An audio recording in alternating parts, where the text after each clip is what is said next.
Hi guys, it's Rose, and welcome back to A Spoonful of Geekiness. I am so excited to make this video. It is my top 10 favorite book series of all time so far. Yeah. Before we get started, I would like to make a couple announcements for my channel. I am going to be posting new videos to my YouTube channel every Tuesday at 2 p.m. Eastern Standard Time. And what I'm hoping to start soon is to post cover music videos every other Thursday at 2 Eastern Standard Time. So I'm really excited to start that. I love singing, I love doing covers, I love getting in character. It's so much fun. So that's going to be coming up really soon. Now, these books are in no particular order. You can't ask me to choose one of my babies over another one. No. You can't do that. It's like asking me to pick a favorite child. Actually, no, it's probably harder than asking me to pick a favorite child. I don't have children, I have cats, but same difference. So we're going to go ahead and get started. Several of them have been adapted into movies at least once, if not, all of the books or a couple of the books, at least the first one. And so I'll kind of touch on that too, while also giving you a general idea of what the book is about and why you should go read it. Because these are my favorites. Let's go. First up, I have Laini Taylor's A Daughter of Smoke and Bone trilogy. This series is amazing. I was blown away by her world building skills. I had never heard of her before. I actually got started on her by reading Strange the Dreamer, which is part of a duology that she also wrote. And it just entranced me. And so I was like, okay, I need to see what else this author has written. She's great. So that led me to pick up Daughter of Smoke and Bone trilogy. I blew through all of the books, I would say, in a week or less. And that was while I was working a full-time job. Like every break, I was in my locker, I grabbed my book, and I was reading. And that was even on like 15-minute breaks. I could not stay away from this series. It is basically about a young girl named Karu who has been raised with chimeras, or monsters, however you want to view them. Their chimeras are basically mashed up monsters. They have like turtle shells or ram horns or cloven feet in a human body. They come in all different shapes and sizes, and she's been raised with them. And then her entire world turns upside down once they start getting attacked. It is a beautiful story. It's really very empowering because you get to see Karu's journey just progress through all three books, and it's beautiful, it's sad, it's everything that you could possibly hope for like a good female empowerment book. Like this is feminism done right. She can fall in love, she can fall out of love, she can do what she wants. She becomes so powerful and so independent and just amazing. Another thing about this trilogy is it does tie into the Strange the Dreamer duology that I mentioned, which is really cool. They're all part of the same universe, so I would definitely suggest that you read both the Daughter of Smoke and Bone trilogy and the Strange the Dreamer duology, just to get an idea of this world that she's creating. It's clearly not done yet. I'm so excited for whatever she puts out next. Next up, I have The Mortal Instruments. That sigh just explains so much about my feelings towards this series.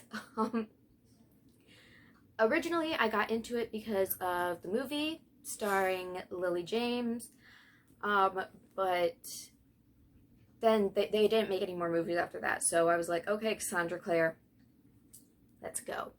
There are 6 books in the series, and all of them are amazing. They're just amazing. And not only is there just this particular series, because this is the Mortal Instruments, Cassandra Clare has built an entire world around shadow hunters, which is the main focus of the book. Now, shadow hunters are people with angelic blood. They are of angelic descent, and they can see and fight monsters, demons, all this stuff that we can't see as mundanes or normal people. I wish I was not a mundane. It starts with this girl, her name is Clary. She has no idea that she's part of this amazing, huge, scary, beautiful world. And you get just to see her journey through the world of shadow hunters, see her come into her own. Once again, it's very empowering as far as a female protagonist. She doesn't play. And then also a side character, Izzy, who I love, who if you read the books, you know what I'm talking about. Izzy is also such a powerful female character, and I don't normally go for books that are like just straight up badass female characters because I feel like it gets overdone a lot, but this does it right. This does everything right. Cassandra Clare literally does everything right with these books, with the other books in the Shadowhunter world, the Infernal Devices, the new books that are coming out, the Lost Time, and the, I believe it's Scrolls, it's the Red Scrolls, which feature Magnus and Alec. And, I mean, she's an incredible writer. She has the whole world, and it has something for literally everyone. And they did make a TV show also based off of the books, but they changed so much stuff. I'm not saying the TV show is bad. The TV show is actually great. The casting is perfect. It just jumps out at you and you can feel the page to screen, but they did change a lot of things. So I would definitely recommend reading the books first and then going to watch the series if you would like, because they never followed up with finishing the movies with Lily James. But I loved Mortal Instruments. I'm actually about to start rereading it for I don't know how many times just because I love the world so much. Next up, we have a book that I actually followed for, I think, 3 years. I followed the series, which I normally don't do. I normally go for completed series so that I don't have to wait because I'm impatient. This was the first series I ever waited for. So the series I waited for is the Three Dark Crowns series by Kendare Blake, and I love fantasy. Obviously, I also through this series I found out that I really, really like plot lines where people are normally brothers and sisters are battling to find out who's going to rule the kingdom, like they're adversaries from birth. And this is based on the 3 sisters who each have a different talent / power. It's called a talent though.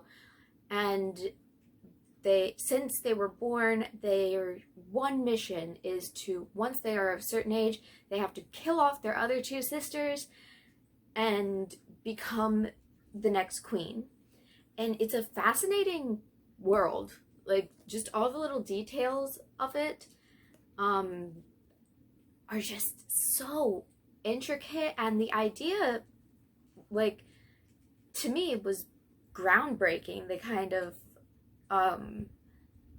just kind of story of their 3 sisters, and all twins, in constant competition, and I mean, it kind of blew my mind how this world was built, and I loved it. You'll definitely develop your favorites among the three sisters. There's Maribel, who is an elemental.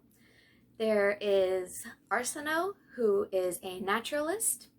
And there's Catherine, who is a poisoner. And they all have these different powers that they've been raised and trained to use against their sisters. And oh my gosh, guys, it's just a great, great series. I don't know how many times I've read it, but I was waiting for the third and fourth books to come out. So yeah, I followed the books for a couple of years just after reading the first one because it just got me. I was so intrigued by it. I was like, I don't care how long I have to wait, I'm reading this series. The series that I have up next is Shatter Me by Tahara Mafi. Honestly, this series caught my attention because the first three were on sale on bookoutlet.com, which is where I do a lot of my book shopping.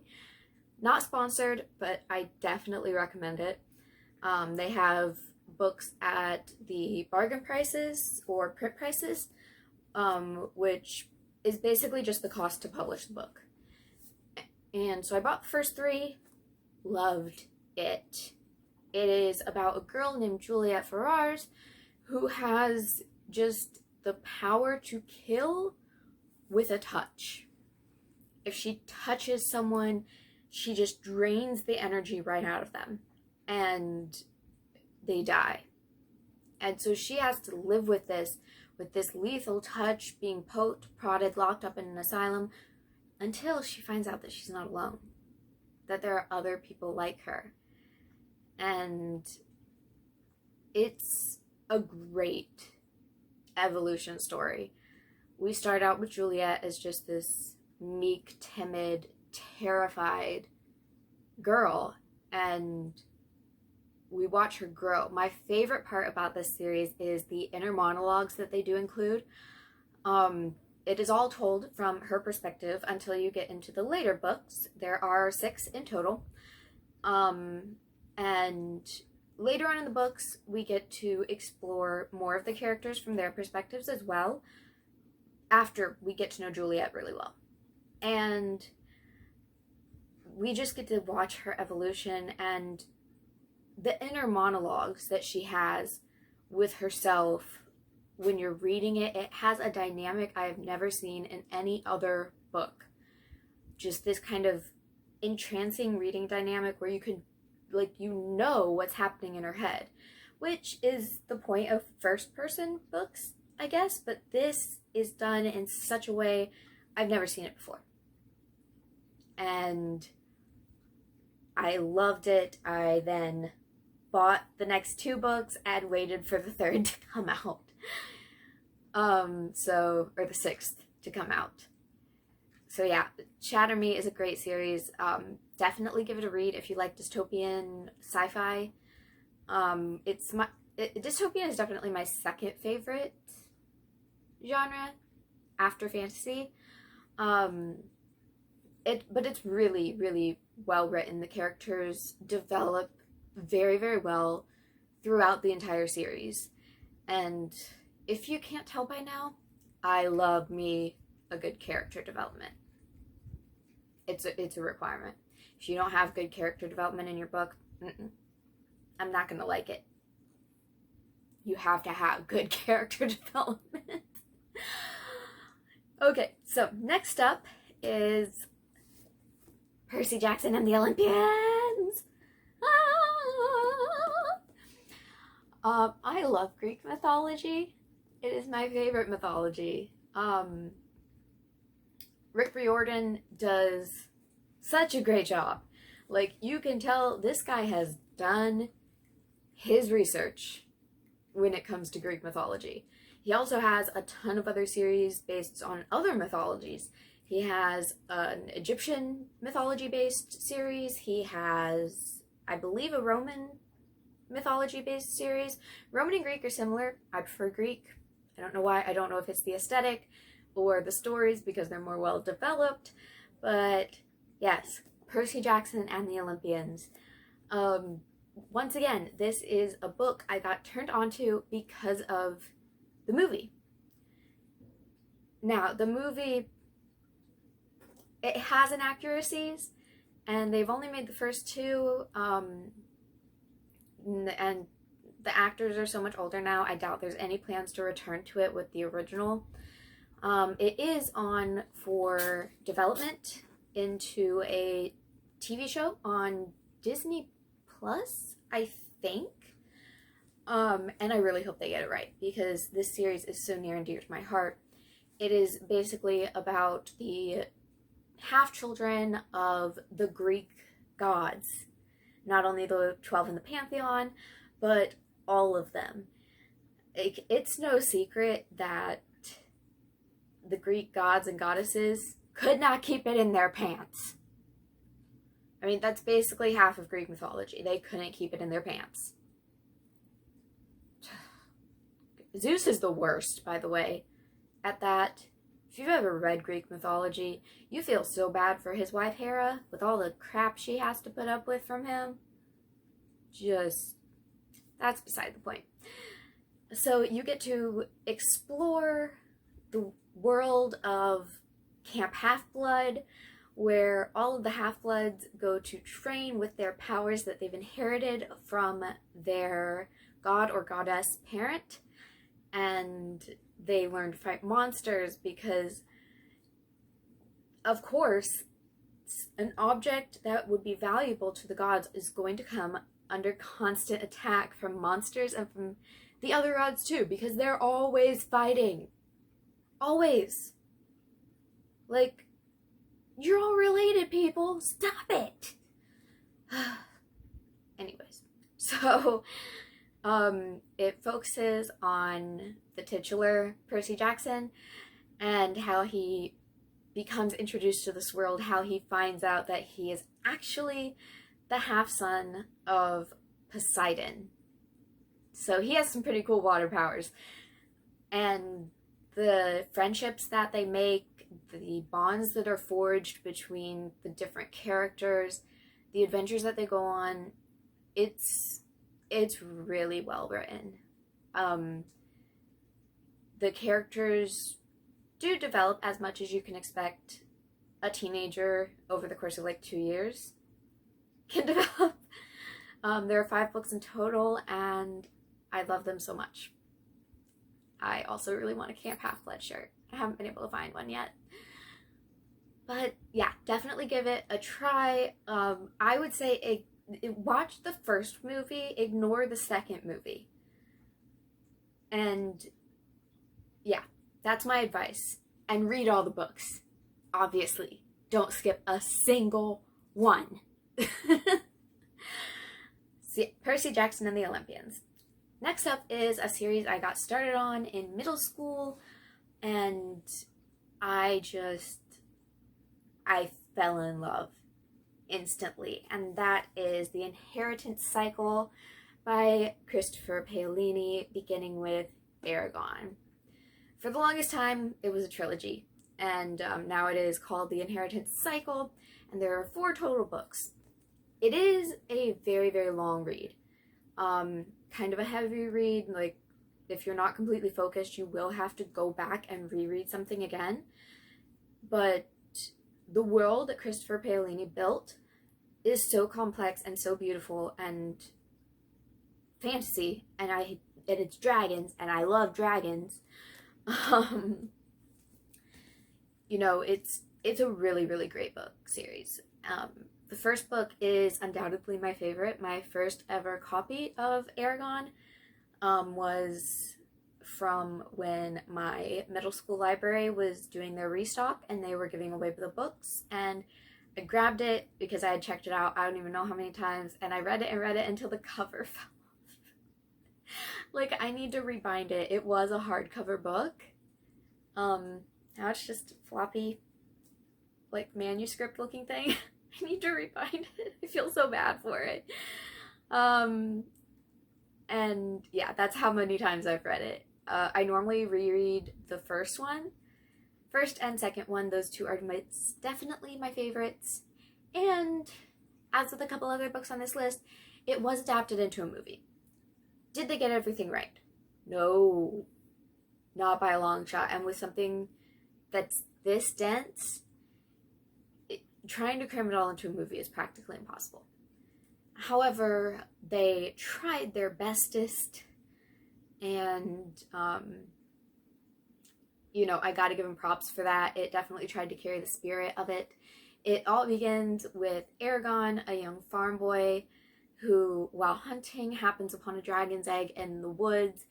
And if you know anything about dragons, you know that they imprint upon their riders or companions. And that's exactly what happens. As soon as he touches the egg, bang, imprinted. And then he and that dragon become companions for life. And the development of the story, just as more and more is revealed about the world of the inheritance cycle, you just get drawn in more and more and more, because you don't want to stop. You want to know everything you can about this world. It's such a good read, and it's such a good read. It's an amazing series. I definitely recommend it. Up next, we have Caraval, which is a trilogy written by Stephanie Garber, and I cannot describe in words how much I love this series. Number one, Alice in Wonderland, for your general information, is my favorite classic book ever. It is my favorite. I love it. I love the original. I mean, I love the Disney movie too, but the original really packs a punch that, you don't really get with all the Disney down versions of stories. And Caraval kind of reminds me of Alice in Wonderland, because it all starts with two sisters, Scarlet the oldest and Donatella the youngest, being invited to Caraval, which is a festival. Once you enter, it's a world of magic and just insane, impossible, crazy things, and they have to navigate that world. So this is a trilogy, 3 books in it. This is one of the series that I actually make a yearly pilgrimage with. Like, I try to read this series at least once a year, just because I love it so much. It's really great. Like, it would be impossible to oversell this book and the series. Like, I feel like I'm underselling it, but it is magical, it is beautiful, and you really just want to live in the magical world of Caraval. So definitely give this series a read. I guarantee you will like it. Up next, I have the Splintered series by A.G. Howard. As I just mentioned, Alice in Wonderland is my favorite classic book. Splintered is kind of a continuation, spin-off of Alice in Wonderland, where Alice's great-great-great-granddaughter, Alyssa, has to go into Wonderland to fix all of the original Alice's mistakes. And so she goes down the rabbit hole. It has the original kind of dark spin on Wonderland, that everything is not as beautiful and magical as it seems. Like, there's always something kind of menacing underneath the surface, and I love that. That's another one of my pilgrimage books. I try to read the entire series. It is a trilogy, but it does have one novella with 3 short stories inside about the different characters and different periods in Alyssa's life, because we basically get to live her life with her. And it's a great read. Once I discovered this author, I went insane and I bought every book she's ever written. And I'm not mad about it. I love it. So Yeah, Splintered is definitely a great series, especially if you love Alice in Wonderland as much as I do. Next up, we have what is probably the most trending book in the YA circles at the moment, and that is A Court of Thorns and Roses. I only got these books last year, and I've already read the entire series, which contains 4 books and 1 novella, maybe like 5 times. It's that good. I love reading about the Fae courts. F-A-E, not like regular fairy, F-A-I-R-Y. So, it talks about the different courts. It's about this girl, Feyre, who unwittingly kills a fairy and has to end up paying for that fairy's life with her own by living in the fairy world of Prythian. And we get to read about her whole journey there, because if you know anything about fairies, you know that once you're in, you're never getting out. But, you know, it works. It works so well. I had the 4th book, which just came out this year, on pre-order for the longest time, and I was ecstatic when I got it. I was just so happy. It's a really, really great series. It's so immersive. It has fascinating characters. Like, even some of the smaller characters are just absolutely enthralling in their description, in their mood, in their actions. And it's very, very well written.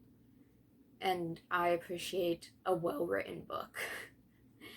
It doesn't even feel like you're reading. It feels like a whirlwind. And then for me, every time I read the series, it's like, wait, it's over? Again? I have to start it again. So, yeah, definitely one of my favorite series. It's probably in the top 3. Now, for the very, very last book in my top 10, you can't have a top 10 book list if you don't have Harry Potter on it. You just don't. If you have a top 10 list and you don't have Harry Potter as your top 10 series list in somewhere in there of your top 10 series, you're doing something wrong.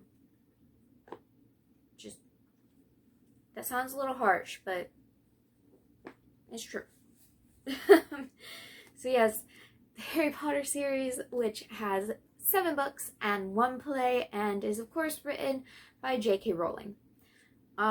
Once again, great world builder, great characters, great character development, and life lessons, because these books were written for people to grow up with, to start the journey with Harry when he finds out he's a wizard when he's 11, and then moving on through the rest of his life as he just experiences everything.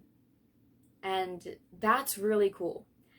Now, what I will say, and it's really sad that I even have to say this, is that I do not support J.K. Rowling. I love the Harry Potter series. I love the world. But I cannot support J.K. Rowling because she said some pretty terrible things. Some very judgmental things, homophobic, transphobic, that no one should say. Like, you shouldn't hate on other people. And it makes me so sad that this author, who created a safe haven and a world for so many people to live in, I mean, Harry Potter is loved around the world. And for most of us who read Harry Potter and love it, it's a world where we can go, where we will be accepted no matter what. And to have the author then make public statements of non-acceptance, it hurt a lot of us in the Harry Potter community. It really did. I just wanted to make that clear because I want you guys to know that I could never support an author, no matter how great her work is, if they say stuff like that. I refuse to support hateful people or judgmental people. Okay, that got really heavy really quick, but that ends my book list. This isn't even all of them. This is just how many I could grab in one hand. Those are my top 10 series that I love. I will definitely be doing a top 10 standalone book video, and I'm excited. I'm so excited to share my love of books with you, and I hope, no, actually, I know, I have given you your spoonful of geekiness for the day. So, as a man in a box once said, run fast, laugh hard, and be kind. Bye, guys.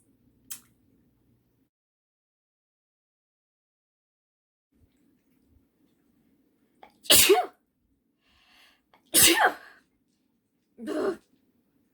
hate allergies. I hate allergies, but I love these earrings. So random. Anyways, much room. Candy!